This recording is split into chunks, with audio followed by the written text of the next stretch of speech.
Thanks for joining us from the Ohio AgNet Voice You Know with the News You Trust studio, sponsored by Grain Equipment Company, where innovation meets execution. I'm Dale Menyo.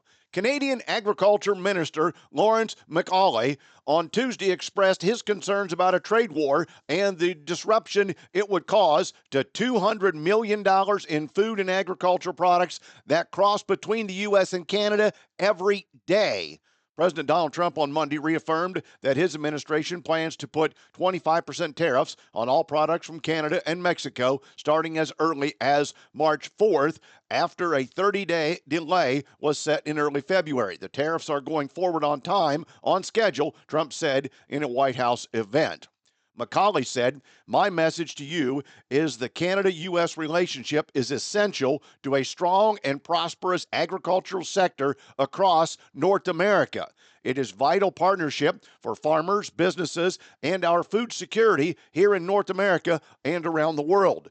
We do our part to help feed Americans, and we know that you are vital to providing us in Canada with products that we so vitally need," MacAulay said. "Any disruption would be devastating to both of our countries," MacAulay said. "It is in our interest to avoid that." MacAulay noted, "The ties between our two nations run deep. We have been by your side in times of war. We've answered your call in times of great need. We are partners, allies, neighbors, but most of all, we are great friends." Today's weather brought to you by Seed Consultants. Simply better performance online at seedconsultants.com. Here's the forecast. Cloud cover dominating over Ohio for most of your Wednesday. I'm Chief Meteorologist Ryan Martin. Let's take a look at that forecast update. No major weather issues here. We just got a minor disturbance that came across northern Illinois, southern Wisconsin overnight, trying to track through Indiana and Michigan. That's going to throw cloud cover in here and probably a little bit of light precipitation. I'm looking mostly at on again, off again, light rain. I think anywhere from a tenth to maybe 3/4 of an inch. Coverage will end up being about 75-80% of Ohio through the day today. Colder air coming in behind this. A lot of clouds with that, and maybe a few flurries overnight tomorrow night into early Friday. But then later Friday afternoon into Saturday, we start to see temperatures moderate ever so slightly before a chilly weekend tries to take hold. I'm Ryan Martin. And thanks, Ryan. On the calendar, be sure to join us on Monday's broadcast as Dusty visits with the folks at Meristem from the Commodity Classic. In a nearly party line vote, the House of Representatives last night passed a budget resolution that will help pass a $4.5 trillion tax cut, but the plan called for steep cuts in social programs such as nutrition, which imperils the likelihood of a farm bill. The bill, which passed 217 to 215, details specific budget plans for different committees in the House. It presses cuts to an array of social programs such as Medicaid and the Supplemental Nutrition Assistance Program, better known as SNAP, while increasing the budget for immigration enforcement and encouraging lower regulations in the energy sector. It sets up Republicans in both the House and Senate to pass a budget reconciliation bill without having to garner 60 votes in the Senate as well.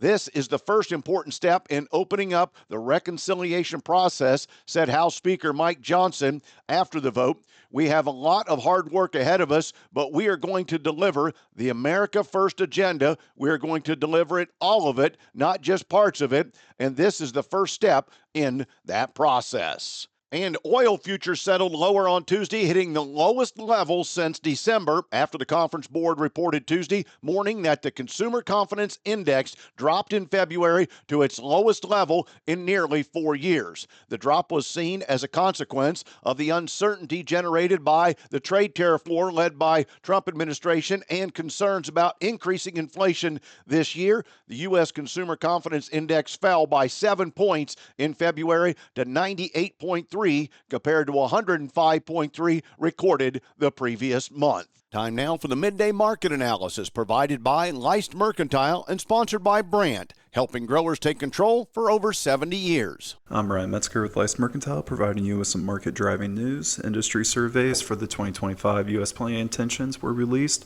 and the average trade guess for soybean acres was at 84.4 million acres, which would be 2.7 million less acres than last year. The average trade guess for corn came in at 93.5 million acres, which would be 2.9 million acres more than last year. The ranges on the guesses are quite wide, but the potential shift in acres is being attributed to board prices, input costs, yield success, and trade war uncertainty. Please visit our website at licemercantile.com to learn more about our grain marketing program and crop insurance services. And thanks, Ryan. Today's market is brought to you by Seed Consultants. Simply better performance online at seedconsultants.com. Corn seen two-sided trade early in the markets. March corn now up 2 at 4.81 3/4. December down 1/4 cent at 4.69 3/4. March soybeans down 6.5 at 10.24 3/4. November 10.44 1/4, down 6 3/4. July wheat down 6 1/4 at 5.96. September down 6 at 6.11 1/2. In livestock, April cattle 195.60, down 12 cents. April lean hogs 87.20, up 62. April feeder cattle up 60 cents at $274.40. Thanks for joining us. This is the Ohio AgNet.